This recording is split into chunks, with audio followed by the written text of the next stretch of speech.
So Ollie, another dramatic weekend in the LALIGA EA SPORTS standings. Barcelona sit at the top of the summit. Who knows how long they'll stay there, but before we discuss one of the tightest title races I can remember, you want to discuss the form of a January loan signing, right? In the form of Antony. Yeah, I mean, everyone's talking about the crazy La Liga title race that we have, but there's someone who I think deserves a bit of chat about, and that is Antony dos Santos. He signed from Manchester United, of course, on loan to Real Betis this January, and he has hit the ground running in a way that I don't think any of us expected. Obviously, his background is Man United signed him for 90 to 100 million euros 2.5 seasons ago. Promising youngster, wasn't he? A promising Brazilian youngster from Ajax, but never really found his feet there. Yep. And now he's come to new surroundings and he seems to be flourishing in this new system. Why do you think it is? I mean, I guess La Liga has a history of allowing South American players to flourish, right? Mm-hmm. Let's firstly go through what he's done since he's arrived. Goals, man of the matches. What have we seen from him? So he's made 3 appearances in La Liga, and he's got 2 goals and 1 assist. Yep. And then in the Europa League game, which was last Thursday against Ghent, he scored as well. Ooh. So that's 4 games, 3 goals, 1 assist. And he's on fire. In all 3 of his La Liga appearances so far, he's been named MVP, man of the match. So that just shows his quality. And as what you were saying there about South American players flourishing in La Liga, firstly, I think we all know the difficulties that Man United are in at the moment. Lots of players are going there and aren't putting their best foot forward. They're not showing their potential. Yeah. So that's one thing. But then secondly, I think from an environmental point of view, like Antony will feel maybe more comfortable. He's living in the beautiful city of Sevilla. Yeah. That's gonna help. That's gotta help. He's walking down the street every day and there's palm trees, so that's helping him mentally probably. Maybe under the guidance of Pellegrini as well. Pellegrini as well, a good experienced manager, and honestly just being able to communicate better. I think Antony never picked up English properly when he was playing in the Premier League. So now instantly he's got some Brazilian teammates. He knows how to speak Spanish. All of these things are sometimes you don't think about the person behind the player. Yeah, and of course. All of these things are important, but we forget they're human beings sometimes, don't we? Now, sorry, Ollie, you've gone and watched him in the flesh since he's arrived here. Yeah. What did you think of him close up? Is his performances as good as the goals and assists suggest? Well, yeah, I was at his debut against Athletic Club, and he didn't make a goal contribution that day, but he was the best player on the pitch for sure. He was playing with a confidence, and every time he receives the ball, he's trying to play forward. I think the system at Betis is suiting him, and he's playing with great creative players around him like Isco, Lo Celso. Yeah. And obviously this weekend they got a massive 3-0 victory against Real Sociedad. And talk us through the goal, because that was some goal. Yeah. Basically, Isco free kick on the left, whips it into the box, Bartra heads it back across, and Real Sociedad clear to the edge of the box, and Antony's just there. And it's nearly like a flying volley, and just a perfect finish. We saw his backflip celebration. This is it. This is the sort of Samba style tricks, shots that we were expecting to see of Antony before, right? But now, at least we've got him in La Liga. He's some player. Yeah, well, says it all. Players can flourish in this league. The style of play suits them, and long may it continue, because it's just great to see a player happy, a player settling in so quickly into the Spanish game. And he said it in his recent interview after he got awarded man of the match against Sociedad, that the most important thing is to be happy. Yep. And he feels happy in Sevilla, so living there, playing for Betis. So I'm sure we'll see plenty more to come. And most importantly for his side, it's seen Betis come back in the race for the bit of an upsurge in form, and they'll be in good confidence now for the next few games. Now moving swiftly along to the title race, we saw 2 teams, the 2 Madrid teams, drop points this weekend. It's like nobody wants to take it. Nobody wants to take the lead in this race. Seems that way, and I think I predicted that El Sadar and Osasuna could be a bit of a banana skin for Real Madrid last week. It turned out to be that way. What did you make of the game? Mbappe on the score sheet again. But obviously, there was a really controversial moment in this game that we'll have to just touch on here, I think. We know Bellingham wears his heart on his sleeve. We've seen it maybe the last few weeks where it's been on the line, maybe, some of the words, some of the behaviour, could we say? Yeah, I suppose it's a difficult one. It comes down to the language barrier, the way Jude acts on the pitch. It's different in different countries. It's a nuanced topic, whether he said it to the ref or not. But at the end of the day, in my opinion, I don't think Bellingham should put himself in a situation to be even possibly given a red card in that situation.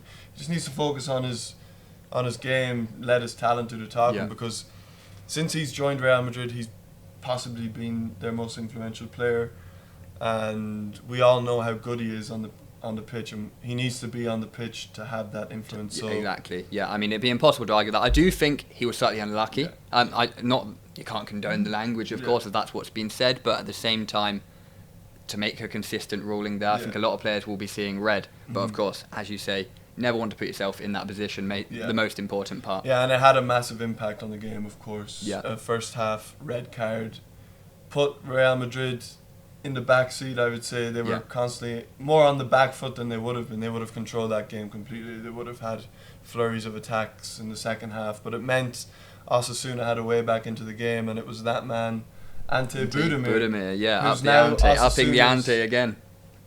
Upping the ante, very nice. He's now Osasuna's highest ever goal scorer in La Liga. Wow. So, I mean, that's a very impressive feat for him. And he won the penalty, and he dispatched of it in very cool fashion. And I think Osasuna deserved the point. Very difficult stadium to go to. They've taken points off Real Madrid now. They've taken points off Football Club Barcelona in the earlier part of the season. So Osasuna and El Sadar, it's not an easy place to go. It isn't an easy place to go, and you're quite right. You did say it immediately after. I mean, directly after that match, we went and saw Atleti, didn't we? And you're just thinking, go and take the opportunity of your eternal rivals. Yeah. They've opened the door. Go and win that game. Yeah, I think it was a huge opportunity for Atleti to take advantage, because we don't know how many more times this season the top clubs will drop points, and Celta have only acquired 6 points away from home this season, including Saturday's game. So Atletico Madrid will be frustrated at themselves for not taking all 3 points there. And similar story. Again, Pablo Barrios, early red card, this time in the first 10 minutes, I think it was. So instantly it meant whatever game plan Simeone's men had to be adjusted straight away. It totally rocked it. I watched that game, and it would have changed Simeone's tactics without a doubt. And it's actually, despite it clearly being a missed opportunity, it's actually interesting to think about whether Simeone would have seen that as 2 points dropped or a point gained, considering they played 85, 90 minutes without 11 men on the pitch. In the post-match press conference, Simeone praised his players. I think he gave them a 10 out of 10 performance given the circumstances. Yeah.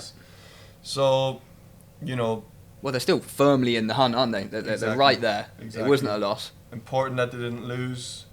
And, look, it's only 1 point in it now, so teams will drop points, teams will draw, and Atleti, the most important thing now is next time a team does slip up, Atleti need to pounce. Absolutely. Now, there was one team, of course, in this race who didn't miss the opportunity, and that was Football Club Barcelona. Yeah. You watched that game yesterday. What did you make of the performance? I know you just don't stop raving about Pedri at the moment. Yeah, Pedri, another MVP performance.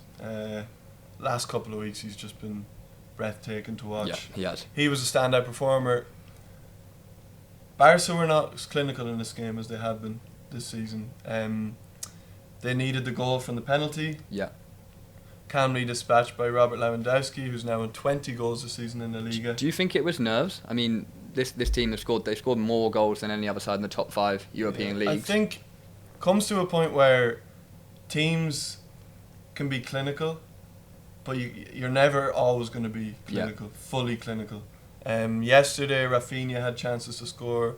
Lamine had a couple of chances, and Lewandowski could have got a couple too. So on another day, maybe they would have won 2 or 3. Yeah. But this Rayo Vallecano team are in flying form. They were really good. I really liked the build-up play, some of their chances. They were dangerous on the counter-attack. Yeah. And they're a very defensively solid team. So a difficult team to break down. And a good 3 points for Barcelona. A very big 3 points for Barca because, they struggled around Christmas time. Yeah. But in 2025 so far, they've been pretty perfect in all competitions. So Hansi will be very happy with how the team is going. A big 3 points that. From here now, 24 games played, 14 to go.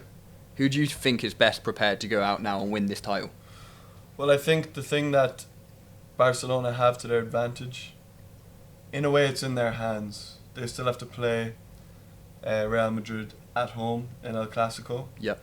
And in a couple of weeks' time, they come to the Metropolitano to face Atleti. So if they can beat both of them those teams, they'll be in the best position to win this league. And I think they've had their difficult patch of the season. Obviously, you could return. Yeah, but they've wobbled, haven't they? They've wobbled. Psychologically, they've had to come back from that. So maybe they'll say, we just need to be consistent from here on in. But all 3 of the teams in the title race, Athletic Club are there still. They haven't taken chances. They haven't taken their chances to come right back into it. Frustratingly, I really too many draws, and they could have been right in the mix. But Atleti, Barca, and Real Madrid all have Champions League to deal with as well. That's true. So it's interesting. You said there, and you're quite right about Barcelona having it in their hands, but it being just the 1 point between all 3 teams means they have it. It's all in their own hands. They win those games. If Real Madrid beat Barca and win their other games, they've got a massive chance. Exactly. Atleti, if they can beat Barca in 3 or 4 games time, that's going to be a big one. Those games are so crucial because, say Atleti beat Barca, then they already go ahead of them, and then if Real Madrid can get a result against Barca, it benefits Atleti even more. So I think there's going to be a lot of twists and turns in this title race. For sure. And that Clasico at the beginning of May. Yeah, that's going to be fire. Make sure you hit subscribe and don't forget to drop your comments on who's going to win this fantastic La Liga title race. Also, I want to hear your opinions on Antony in the comment section. The rejuvenation of a Brazilian star. We want to hear your thoughts. And that's all we have for you today. So we'll see you in the next episode. Plenty more episodes coming soon, guys.